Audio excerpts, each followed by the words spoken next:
국민 라디오.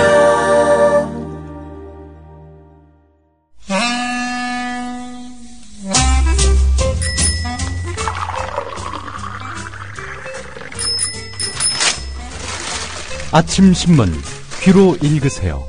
김용민의 조간 브리핑. 안녕하십니까. 저는 인천공항에서 뉴욕까지 여러분과 함께할 막날라 기장입니다. Ladies and gentlemen. 이봐요, 스튜어디스. 내가 새싹 땅콩 쪄달라는 거 까먹었어요? 땅콩 더 드릴까요? 이건 그냥 땅콩이고 나는 새싹 땅콩차. 수치에 좋고 몸에 여기저기 마구마구 좋은 새싹 땅콩차 달라 그랬잖아요. 아우 골 아파. 손님, 그건 저희 비행기에 없는데요. 야, 사무장 오라 그래. 그리고 너 내려. 당장 새싹 땅콩차 가져와. 비행기 후진해. 기장입니다. 본 항공기 후진 안 합니다. 기내에서는 숙취로 인한 행패와 꼬장을 금지합니다. 새싹 땅콩차는 전창걸닷컴에서 구매해 주시기 바랍니다. 인터넷 다음에서 전창걸을 검색하시면 전창걸닷컴이 나옵니다. 전화 주문은 070-8635-1288, 070-8635-1288로 가능합니다. 굿바이 행오버. 숙취에는 새싹 땅콩차. 싸고 좋은 집 아모스 옥션이 답입니다. 지난 10년간 무려 27만 명이 이용한 국내 최대 무료 경매 사이트 아모스 옥션. 아모스 옥션은 내 집을 마련하려는 여러분께 제대로 길잡이가 될 것입니다. 경매가 처음이신 분들을 위해 법원 경매 정보뿐 아니라 경매 상담 신청, 입찰 전 대출 조건 상담까지. 이게 문제야, 어? 이게 문제라고. 이게 문제야, 어? 법원 경매를 통해 싸고 안전하게 내 집을 마련하려면 아모스 옥션. 싸고 좋은 집 아모스 옥션이 답입니다. 지금 네이버에서 아모스 옥션을 검색하세요. 상담 전화는 1566-7678, 1566-7678. 국민TV 조합원이라고 말씀하시면 국민TV 조합원이 상담하여 드립니다. 부장님, 대리운전은 뭐 부를까요? 대리운전 블랙박스 주는 1800-6606 대리운전이 있지 않은가? 20회 이용시 블랙박스를 주는 1800-6606 블랙박스 대리운전이요? 그럼 검색창에 블랙박스 대리운전을 검색해보게. 홈피에는 다양한 사은품들도 있다네. 저기 부장님, 블랙박스 대리운전에서는 국민TV에 후원도 한다면서요. 자네도 블랙박스도 주고 후원도 하는 1800-6606 이용하게. 역시 대리운전은 1800-6606. 살균 탈취제 요즘 많죠. 향기도 다양하고 성분도 다양한데 우리 아이들 방에 그냥 뿌리기에는 마음에 좀 걸려요. 향기는 좋은데 안심해도 되는 건가요? 아이들이 얼마나 민감한데요. 우리 아이들 방에 뿌리는 건 안심하고 믿을 수 있어야 될 것 같아요. 이제 우리 아이 방을 자연 휴양림으로 만들어주세요. 피톤치드 캡슐 톡톡. 강력한 천연 항균은 기본. 피톤치드의 향기로움을 더해 기억력과 집중력을 향상시킵니다. 베개에 톡톡, 이불에 톡톡. 피톤치드와 함께 편안한 잠자리 톡톡. 검색창에 네이처 아이를 검색해보세요. 전국 약국에서도 판매 중입니다. 냄새 좋지? 엄마, 냄새 좋아. 네, 12월 22일자 아침신문 주요 기사 살펴보겠습니다. 김용민 PD의 조간 브리핑입니다. 안녕하십니까? 네, 안녕하십니까. 서울에 눈이 많이 내리고 있습니다. 출퇴근길, 특히 경기도 권역의 교통정체가 상당하다는 그런 정보도 들어오고 있는데요. 경향신문 신변부터 보겠습니다. 원전 반대 그룹을 자처하는 이들이 연일 한국수력 원자력 대외비 자료를 온라인에 공개하면서 원자력 발전소 안전에 대한 우려가 커지고 있습니다. 특히 원전 반대 그룹이 공개하지 않은 자료가 10여만 장이다 이렇게 밝혀서 기밀 문서가 공개될 가능성도 있어 보입니다. 예. 한국수력원자력은 원전 안전에 영향은 없다 이러면서 진화에 나서고 있는데 내부적으로는 골머리를 앓고 있다고 합니다.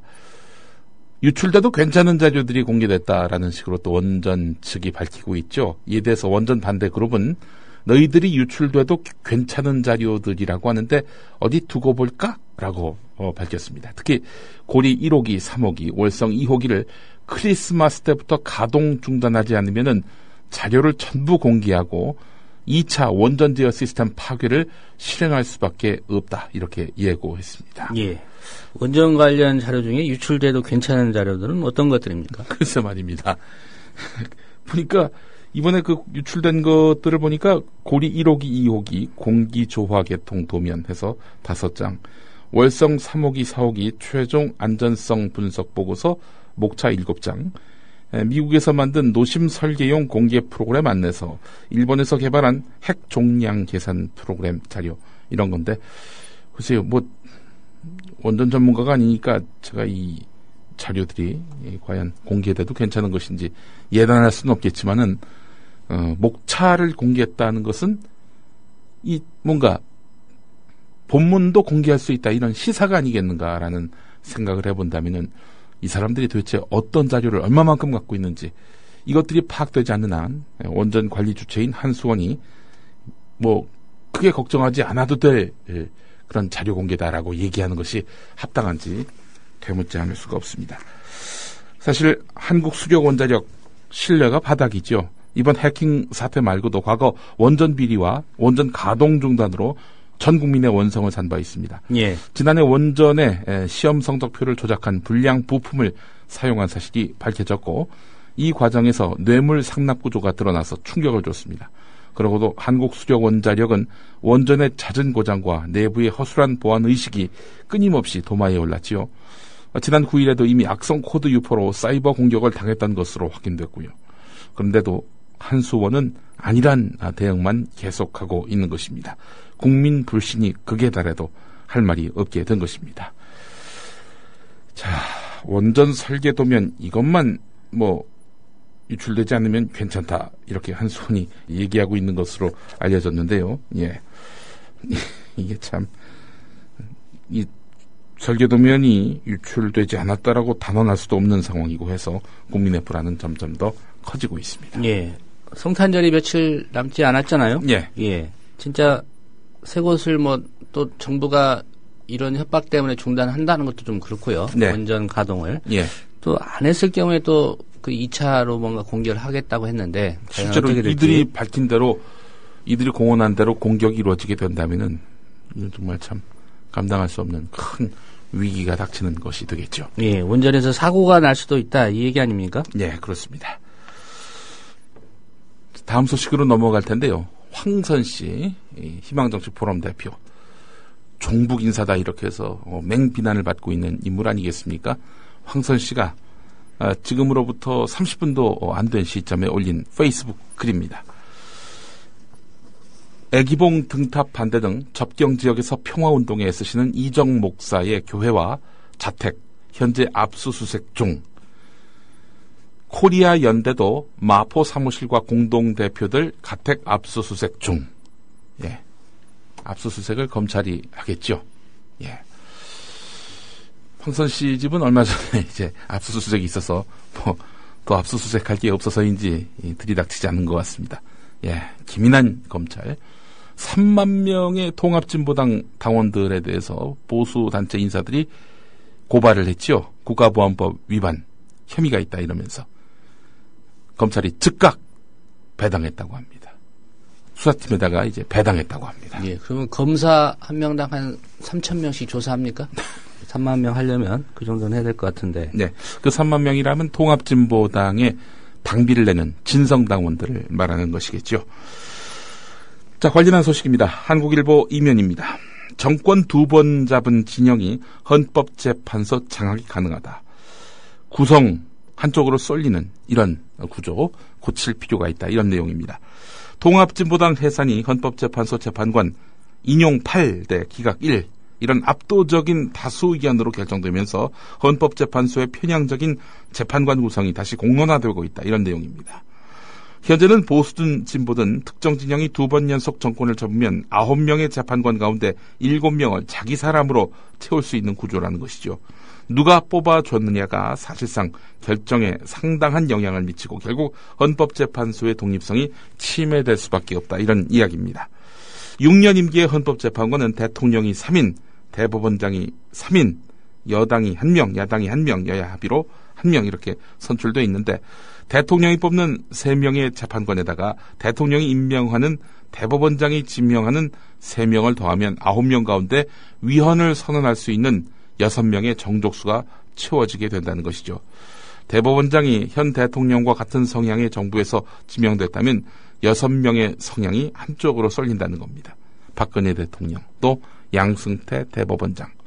코드가 통하죠? 예. 여기에 여당목까지 합하면 7명이라는 절대 다수의 재판관이 한 목소리를 내는 것도 가능하다는 겁니다. 보수 정권이 2차례 연속 집권했고 그렇게 해서 이런 체제에서 지명된 재판관들이 절대 다수를 차지하게 된 구성상 정권 성향과 반대되는 결정을 기대하기는 애초에 무리였다는 지적입니다.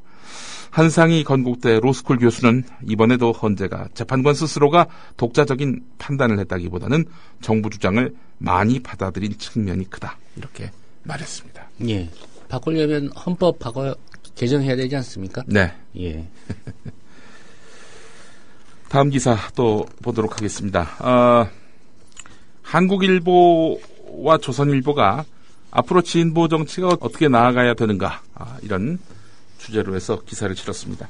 한국일보 일면 머릿기사인데요. 헌법재판소의 통합진보당 해산 결정으로 진보 정치가 중대 기로에 섰다.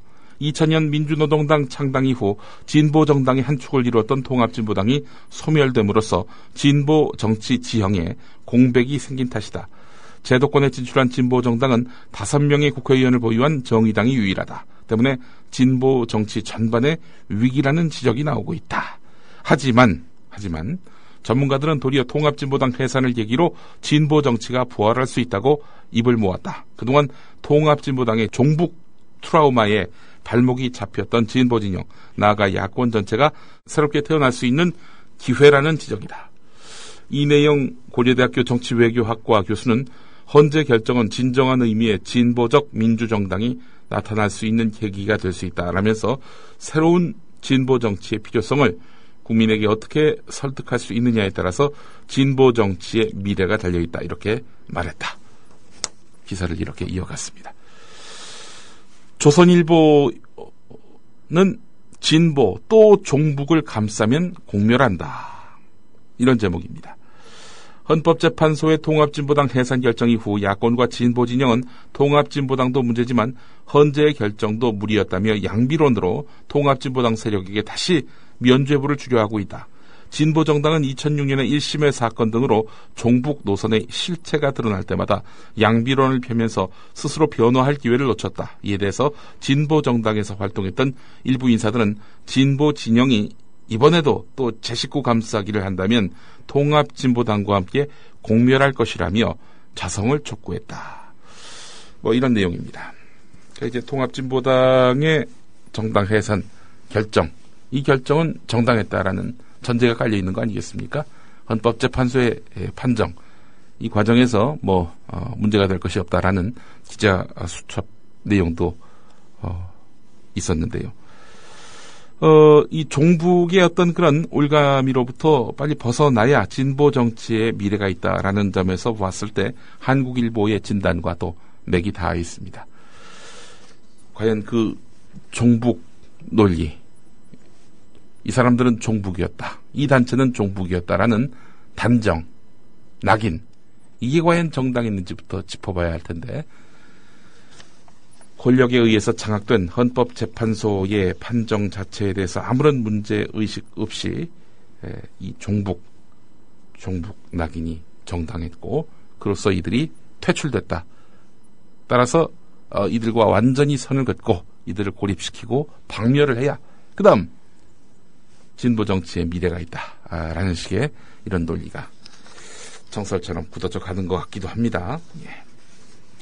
그게 현실인 것 같고요. 네. 예. 오늘 중앙일보 일면에 보면 그 헌재 결정에 대한 긴급 여론조사가 있습니다. 예. 1000명 대상인데요. 통진당 해산에 찬성하는 여론이 64%, 반대가 24%. 헌재의 8대1보다는 약간 차이가 있습니다만 예. 어쨌든 한 6대2 정도로 해산을 찬성한다는 여론이 좀 높았습니다. 많이요. 네. 네. 예. 자, 헌법재판소의 이번 판정과 관련해서는 짚어야 할 내용들이 한두 가지가 아닙니다. 한겨레 사면으로 가보겠습니다. 헌법재판소의 통합진보당 해산 결정을 외국에서는 어떻게 바라볼까? 헌법재판소가 제시한 해산 결정의 논리가 유럽 나라들을 중심으로 60개 나라가 가입해 있는 국제헌법자문기구인 베니스 위원회의 정당 해산 지침과는 어긋나 보여서 논란이 예상된다. 이런 기사 서두입니다. 헌재 관계자는 베니스 위원회의 한 독일인 위원이 얼마 전에 베니스 위원회를 방문한 자리에서 강일원 재판관에게 정당 해산 결정을 하게 되면 그 결정문을 보내달라고 요청했다, 이렇게 밝혔는데요. 헌재는 조만간 통합진보당 해산 결정문의 영문 번역 작업을 시작할 것으로 보이는데 기간이 1년 이상 걸릴 것으로 전망된다는 겁니다. 베니스 위원회는 헌재 결정 전부터 이 사건 심리를 예의주시해온 것으로 알려졌는데 지난 9월 말부터 10월 초까지 한국에서 열린 세계헌법재판관 회의 때도 베니스 위원회 구성원들 여럿이 결과가 나오면 알려달라는 요청을 해왔다고 합니다. 베니스 위원회 2000년 1월에 정당 해산 지침을 발표했는데 국제적으로도 정당 해산 사례는 희귀한 만큼 이 지침은 가장 구체적인 정당 해산 심판 가이드라인으로 취급됩니다.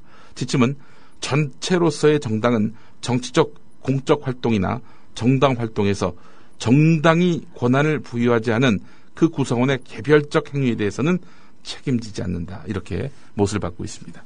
그러니까 권한을 부여하지 않은 구성원의 개별적 행위, 이걸 아로의 회합으로 보게 된다면은 통합진보당에 대한 해산 명령은 무리다, 이런 얘기가 될 수 있는 겁니다.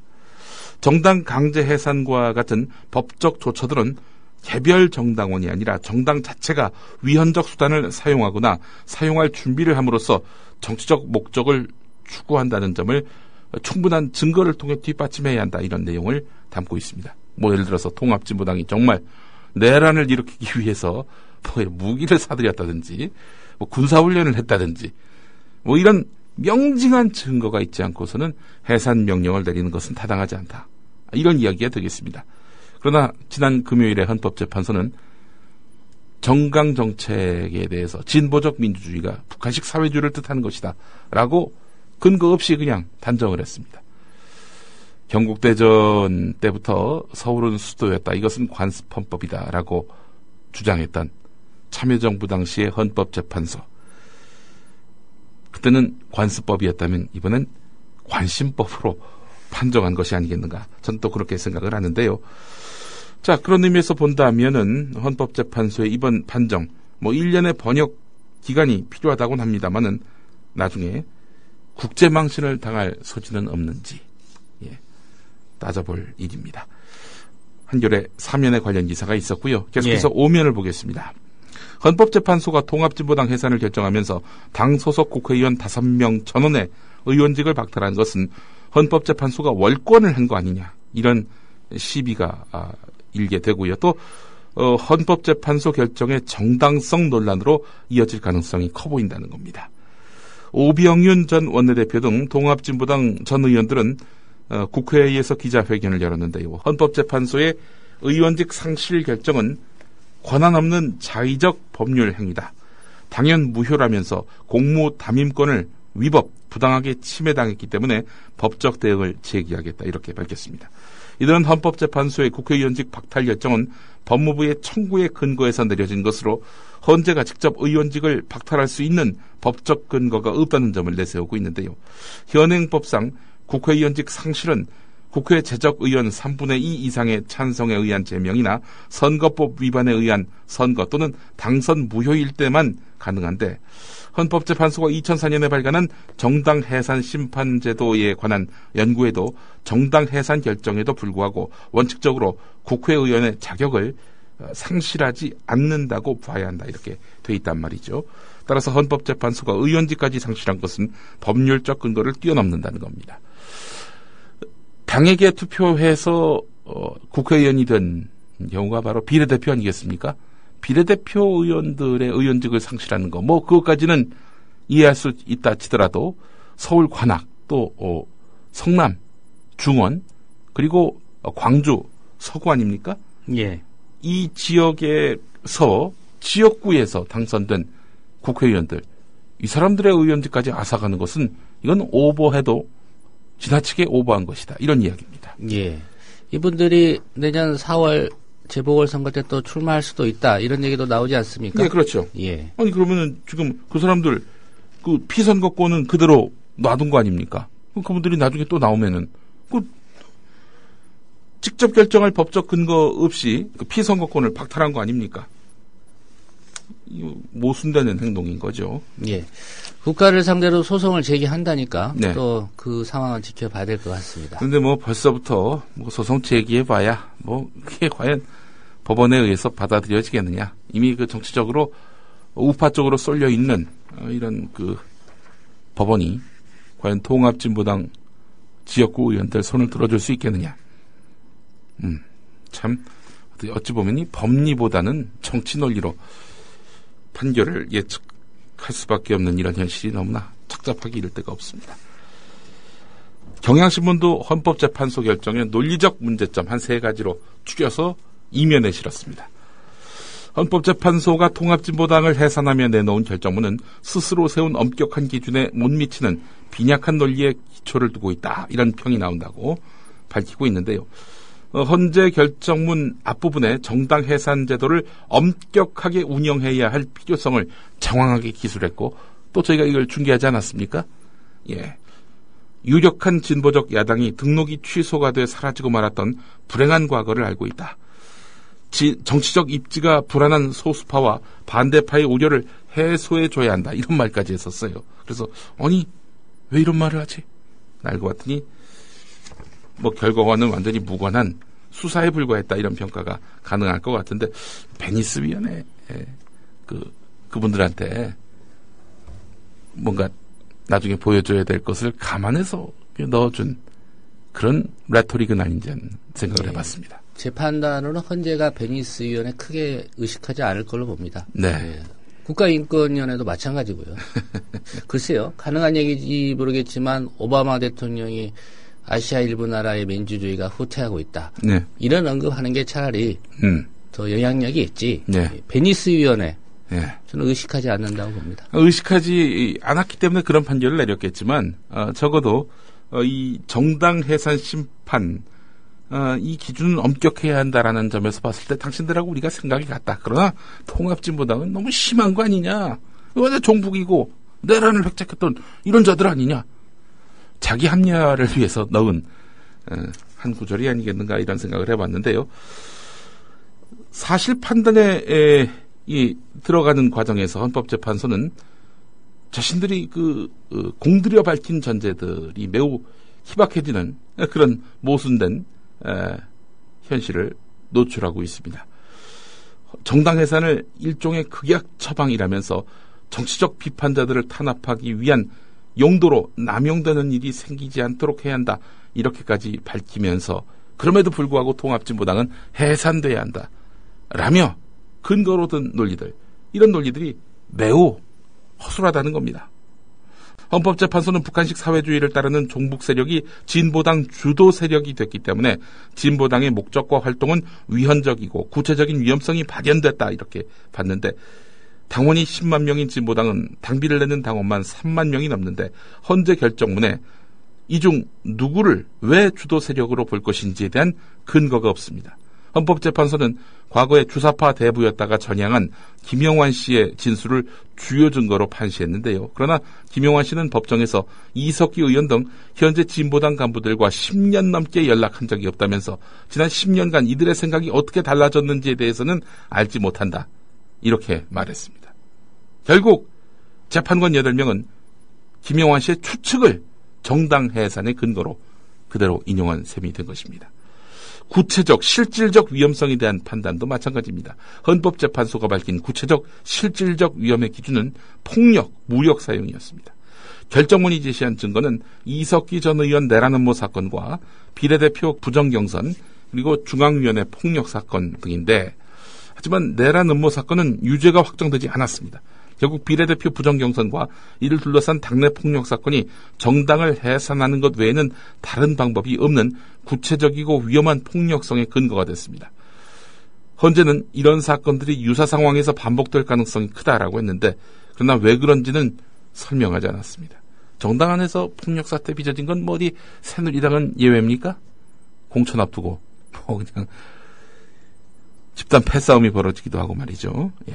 그러면 새누리당도 없어져야겠군요. 이처럼 빈약한 논리는 헌법재판소가 민사재판 규칙을 선택했을 때부터 예견이 됐는데, 정당 해산 심판은 재판 진행 방식에 관한 규정이 없습니다.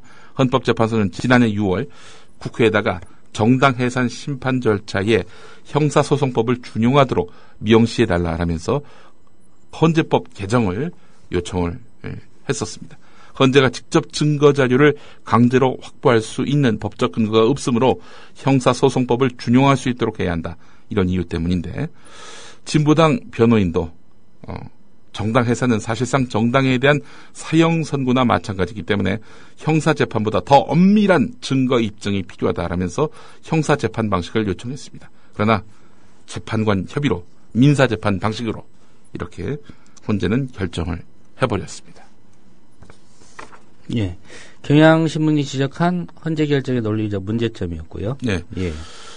자, 조선일보 오면으로 가보면요, 기자 수첩이 실려 있습니다. 13개월 매달린 헌재 결정이 졸속이라는 통합진보당. 이런 제목입니다.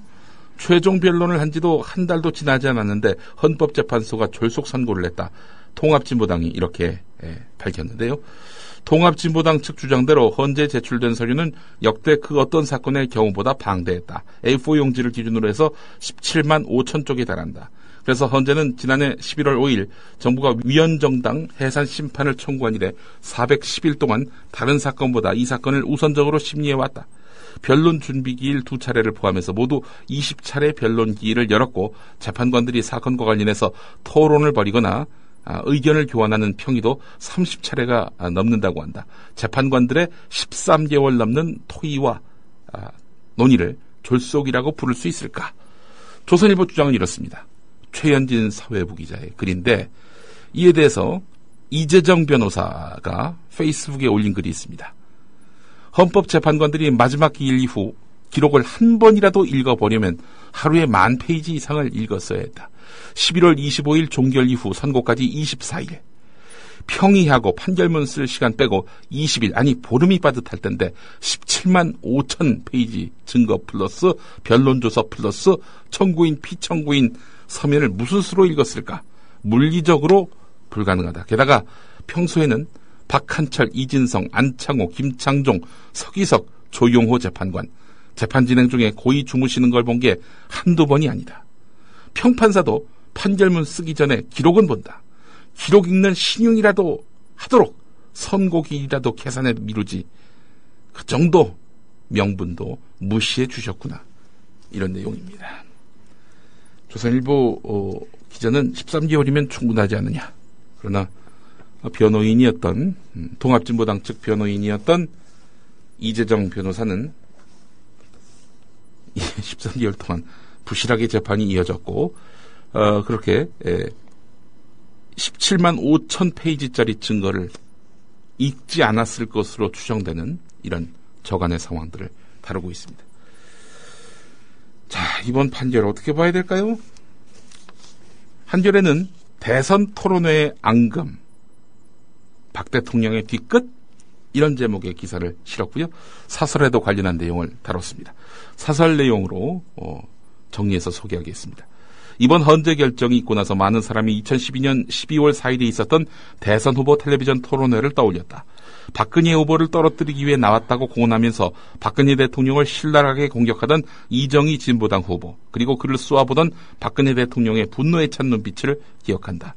박근혜 대통령은 때맞춰 국정원이 터뜨린 이석기 사건을 놓치지 않고 법무부를 동원해서 정당 해산 심판 청구를 강행했다. 친여 보수 세력 일변도로 짜인 헌재가 당연히 자신의 뜻을 따를 것이라는 확신이 서 있었을 것이다. 헌재는 그 기대를 저버리지 않았다. 진돗개는 한번 물면 살점이 완전히 뜯어져 나갈 때까지 안 놓는다는 본인의 말처럼 박 대통령은 자신의 심기를 불편하게 한 상대를 끝까지 물어뜯어 숨통을 끊어놓는 무서운 면모를 유감없이 보여줬다. 한 줄의 사설 내용이었습니다. 예. 박지상정이죠.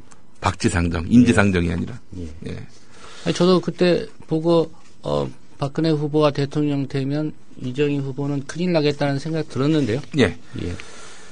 조국 서울대 교수는 이정희 통합진보당 대표가 구속될지도 모른다. 이랬었단 말이죠. 그렇지 않아도 이정희 대표에 대한 국가보안법 위반 혐의 수사에 검찰이 착수했습니다. 이런 가운데 조선일보 오늘 일면 기사가 주목됩니다. 통합진보당이 헌법재판소의 해산 결정에 따라 남은 국고보조금을 반납해야 하지만 당 계좌에 잔액이 거의 없는 것으로 알려졌다, 이렇게 전하고 있습니다. 중앙선거관리위원회 관계자가 비공식적으로 통합진보당 회계 담당자로부터 계좌에 잔액이 없다는 이야기를 들었다. 통합진보당이 정당하게 보조금을 지출했는지 아니면 비정상적으로 빼돌린 흔적이 있는지 실사를 통해 확인할 계획이다. 예. 돈 빼돌렸을 수 있다. 이게 조선일보의 관점입니다.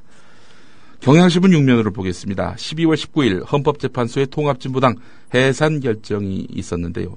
이날은 이른바 정윤회 사건이나 조현아 땅콩 회항 사건조차 큰 이슈가 되지 못했습니다. 국가 권력이 정당 해산을 결정한 세계사적으로 드문 결정에 대한 관심은 매우 높았습니다. 자, 그런데 말이죠. 조현아 땅콩 회항 사건이 터진 다음에는 정윤회 사건에 대한 언급량이 크게 줄어들었습니다. 그런데 이번 헌법재판소 통합진보당 해산 결정이 있고 나서 이 조현아에 대한 그런 언급도 크게 줄고 있다. 이런 이야기 아니겠습니까? 예. 이게 흔히 말하는 물타기, 국면전환, 그걸 의미하는 거 아니겠습니까? 예. SNS 전문가의 이런 분석을 오늘 경향신문이 6면에서 다뤘습니다. 국무조정실이 구성한 4대강 사업조사평가위원회가 4대강 유역에 만든 생태공원, MB정권이 만든 거 아닙니까?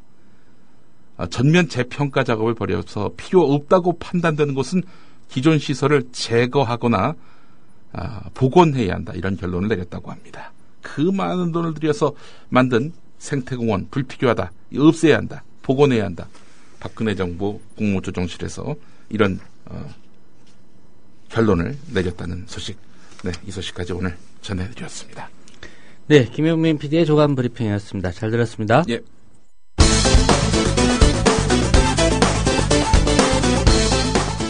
그러면 인사일정 제1항 헌법재판소 재판관 김희수 선출한 심사를 위한 인사청문회를 상정합니다. 2012년 9월 11일 헌법재판관 김희수 후보 청문회. 새누리당 함진교 의원의 질의. 79년도 12월에 광주에 주둔 중이던 31사단 군 검찰관으로 임관했죠. 네. 그리고 5개월 후인 5.18 광주 민주화 운동이 일어났죠. 본인이 취임하고 나서요. 네. 그리고 이제 본인이 시민군 재판에 재판장 자격으로 참여한 사실이 있으시죠? 재판장은 아니고요. 재판장은 군법이기 때문에 예. 군인들이 2명 있고 예. 제가 법무사로서 관여를 했습니다. 어떻게 보면 피하고 싶은 어떤 자녀라고 할까요? 그런 심정이었습니다. 지금도 후회를 하고 계십니까?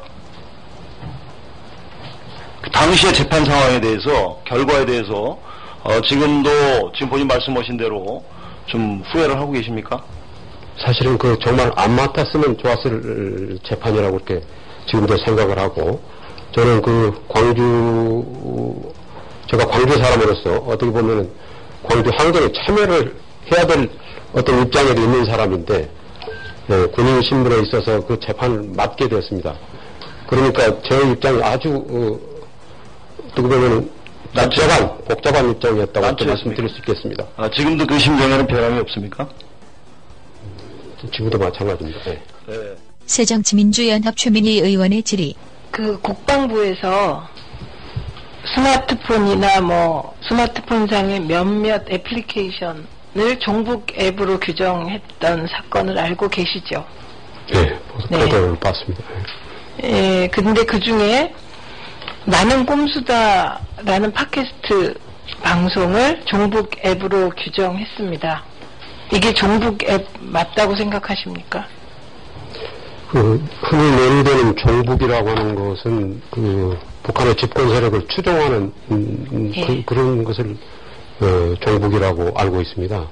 근데 그런 추종하는 세력이 아니라면은 그렇게 쉽게 종북이라고 단정할 수는 없다고 생각을 합니다.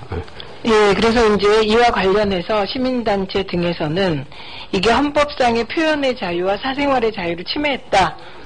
그래갖고 국방부를 상대로 소송도 하고 진정서도 제출하고 그렇게 하고 있습니다.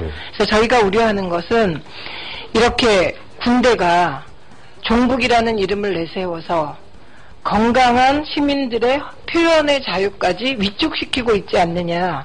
이제 이런 문제 제기를 하고 있는 것이거든요. 예, 이런 거는 있어서는 안 된다고 저는 생각합니다. 동의하십니까? 확실한 종북은 확실하게 다스려야 되고요. 네. 종북에 해당하지 않으면은 종북이라고 하면 안 되죠. 종북을 빙자한 표현의 자유 억압은 일어나서는 안 되는 일이라고 생각합니다. 민주주의는 바다와 같아서 다양한 생각을 포용해가는 것을 본질로 한다. 300여 쪽 분량의 결정문에 담긴 김희수 재판관의 핵심 논리입니다. 김 재판관은 우선 일부 구성원의 민주적 기본질서 위배를 모두에게 적용하는 것은 성급한 일본화의 오류라는 의견을 제시했습니다. 일부의 잘못을 전체의 책임으로 돌려선 안 된다는 뜻으로 해석됩니다. 또 해산 결정이 소수자의 정치적 자유를 심각하게 위축시킬 수 있다고 봤습니다. 민주주의의 중요 요소인 정당과 정치적 결사의 자유에 중대한 제약을 초래한다는 것입니다. 2007년 청주지방법원장이었던 김희수 재판관. 그가 뉴스에 등장하는데 계속해서 청주입니다. 지난 3월부터 도내 각 학교를 돌면서 찾아가는 법 교육을 실시해온 청주지방법원이 이번엔 초중학생들을 위한 법교육 영화를 직접 만들어서 화제가 되고 있습니다. 이 화해가 모든 분쟁을 해결하는 가장 좋은 방법이다. 이 화해가 모든 분쟁을 해결하는 가장 좋은 방법이다.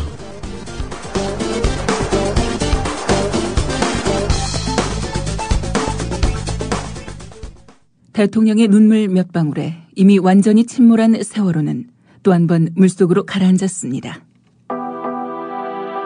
수학여행을 가던 길이었는데 정말 다행스럽습니다. 전원이 다 구조됐다는 소식, 이 소식 전해드립니다. 군 당국은 해군 함정들은 물론이고 육군과 공군까지 동원 가능한 모든 전력을 침몰 사고 현장에 급파했습니다. 그 담화 내용을 보면요, 예상을 뛰어넘은 일종의 국민들한테 좀 충격을 좀 준 것 같습니다. 그런 면에서 본다면 대통령의 이제 담화는 매우 성공적이었다, 저는 그렇게 보여지고요. 유병헌 씨의 도피를 돕다가 체포된 30대 여성 신모 씨의 모발과 순천 별장에서 가져온 체액이 묻은 휴지의 DNA 검사 결과가 언론이 사회의 공기라고요?